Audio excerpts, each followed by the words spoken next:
안녕하세요 여러분, 밤새 잘 주무셨습니까? 10월 23일 수요일 아침이 밝았습니다. 오늘도 하루를 시작하면서 우리에게 허락하신 하루 한 말씀 함께 묵상하며 축복의 하루를 함께 시작해 볼까요? 오늘 우리에게 주신 말씀은 요한복음 12장입니다.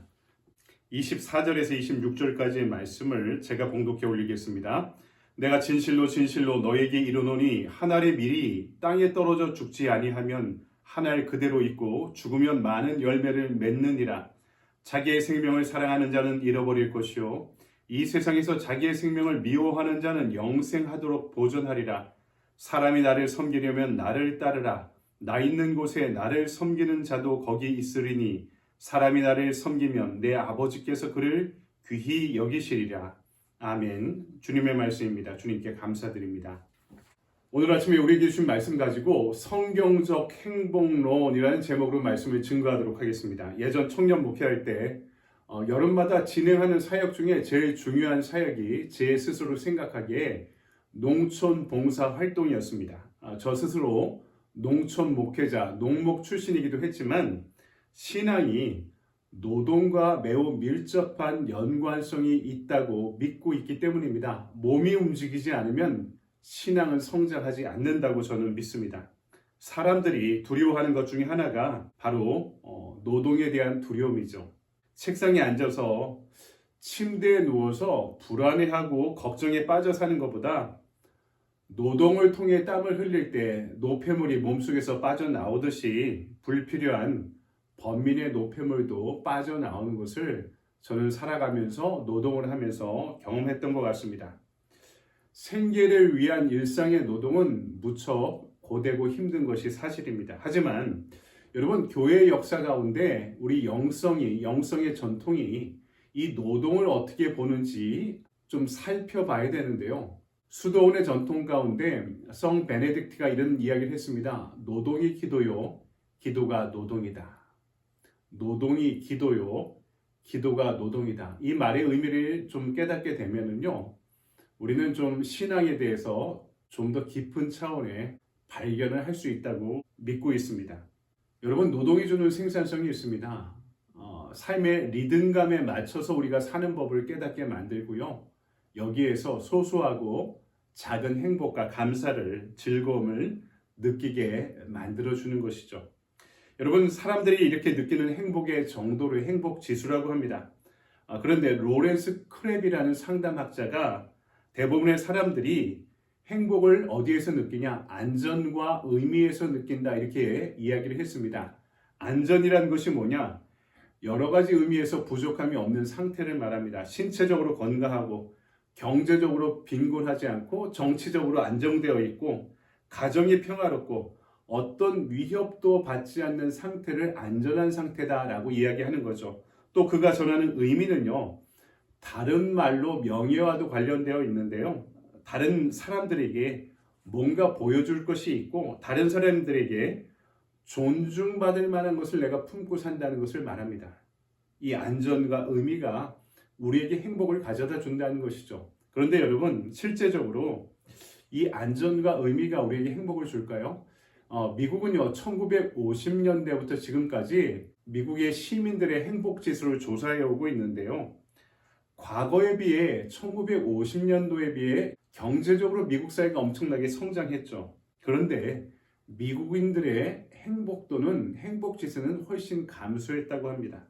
사람들이 경제적인 안정을 찾기 위해 박차를 가하며 살아왔지만 행복을 느끼는 만족도는 오히려 점점 더 떨어지고 있다는 것입니다. 여러분, 언젠가 한국의 농촌 지역에서 목회하는 목사님의 글을 기독교 상담 잡지에서 읽은 적이 있습니다. 좀 상담의 의미에서 글을 쓰셨는데, 이 목사님이 목회하시는 곳이 과수원 농사로 아주 유명한 지역입니다. 그런데 어느 해인가 그 지역에 일조량과 강수량이 너무나 좋아서요, 수확이 풍성했습니다. 예년에 비해 거의 2배의 수확을 올리면서 이 지역의 경제적인 풍요도도 높아지게 되었다는 것입니다. 그런데 이상하게 그 해에 이 마을에 여러 건의 자살 사건이 일어나게 되었고요. 부부싸움이 증가하면서 그 이전보다 가정이 해체된 일들이 예년보다 많아졌다는 거죠. 그래서 이 마을이 예년보다 불행한 한 해가 되었다는 보고였습니다. 왜 그럴까요? 우리가 무엇인가 성취하기 위해 그토록 애쓰며 살아오는데 과연 우리가 얻으려고 발버둥 치는 것이 그 모든 것들이 우리를 행복하게 만들어주고 있는가? 혹시 그것을 얻으려다가 지금 보다 중요한 다른 것들을 잃어버리고 사는 것은 아닌가? 우리가 묻지 않을 수 없습니다.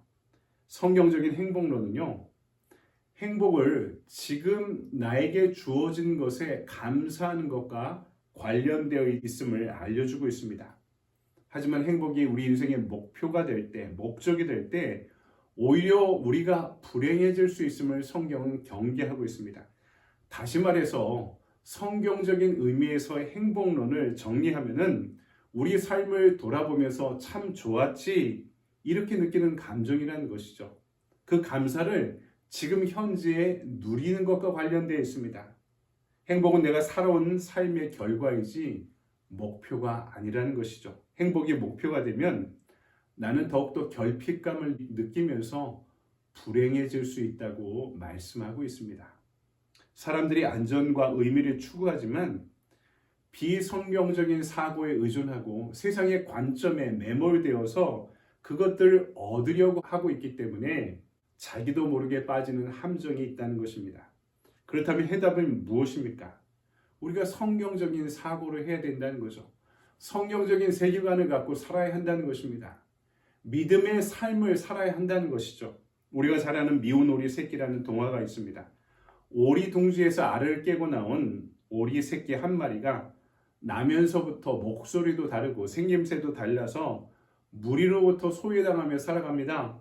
같은 둥지에서 깨어난 다른 오리 새끼들도 이 아이를 멸시했고요. 심지어 어떤 때는 어미새도 입으로 물어 이 미운 오리를 밖으로, 둥지 밖으로 내동댕이 치기도 했습니다.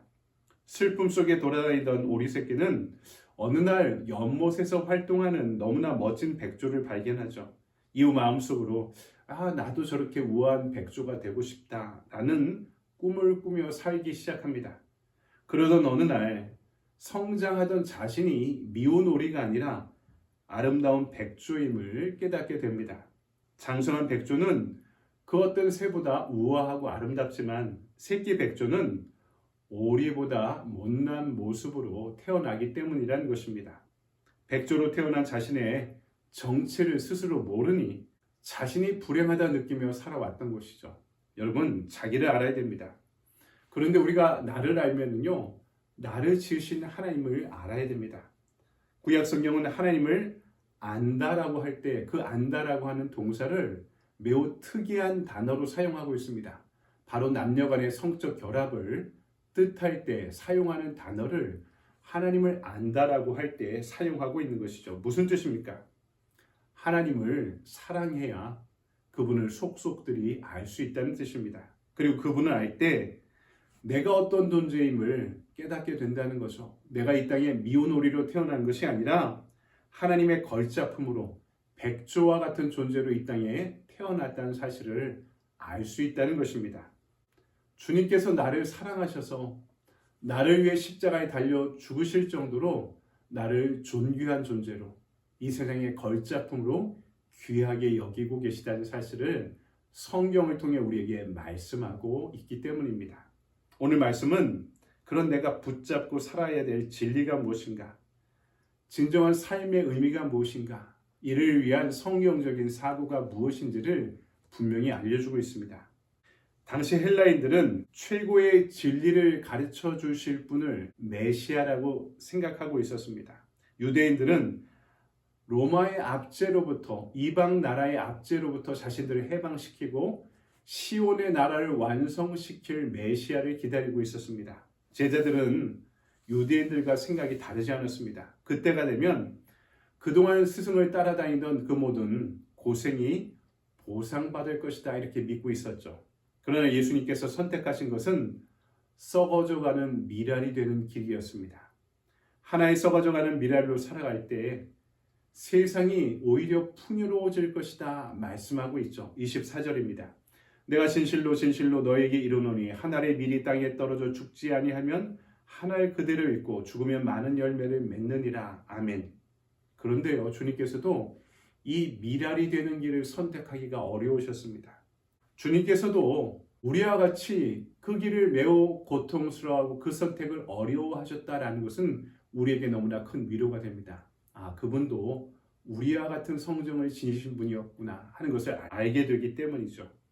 하지만 그 모든 고통과 번민에도 불구하고 그것이 예수님께서 꿈꿔오신 세상, 바로 하나님의 나라를 앞당기는 길이고 그것이 그분의 비전임을 말씀해 주십니다. 그리고 그분이 그 어려운 길을 먼저 걸어가시며 우리에게 모범을 보여주셨던 것이죠.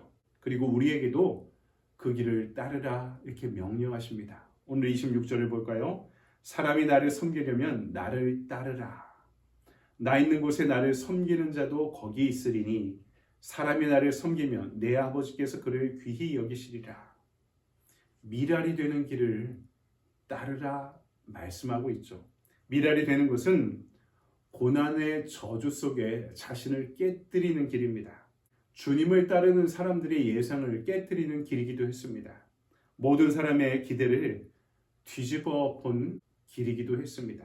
하늘의 미랄의 영광은 그 속에 감춰진 생명이 껍질을 깨고 나와 싹이 트고 아름답게 자라면서 30배, 60배, 100배의 결실을 얻으며 주어지는 것입니다. 여러분, 미랄의 영광은요, 그것이 땅에 떨어져 썩어지며 껍질이 벗겨지기 전까지는 나타나지 않는 길입니다.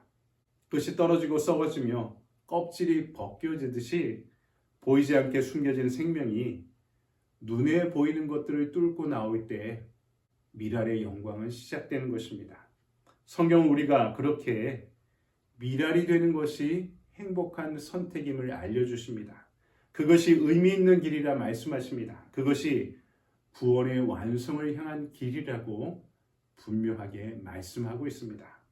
오늘 저와 여러분이 가는 길이 썩어져가는 생명을 키우는 미랄의 길이 되기를 주님의 이름으로 간절히 축원드립니다. 아멘.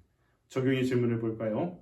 내가 누군가의 구원을 위해 썩어져가는 희생을 선택한 적이 있습니까? 내가 하나의 썩은 미랄이 되어 생명의 열매를 맺기 위해 구체적으로 어떻게 섬기겠습니까? 오늘 이 말씀 가운데 내가 이 땅에 하나의 썩어져가는 미랄이 되기 위해 그것이 행복의 길이고 그것이 의미 있는 길이고 그것이 구원의 완성을 향한 길이라면 나는 오늘 어떻게 그 길을 선택하겠습니까? 이 말씀을 여러분 묵상하고 공부하고 또 적용하고 순종하는 복된 하루가 되길 바랍니다. 오늘도 이 말씀 안에 좋은 하루 보내세요. 여러분 감사합니다.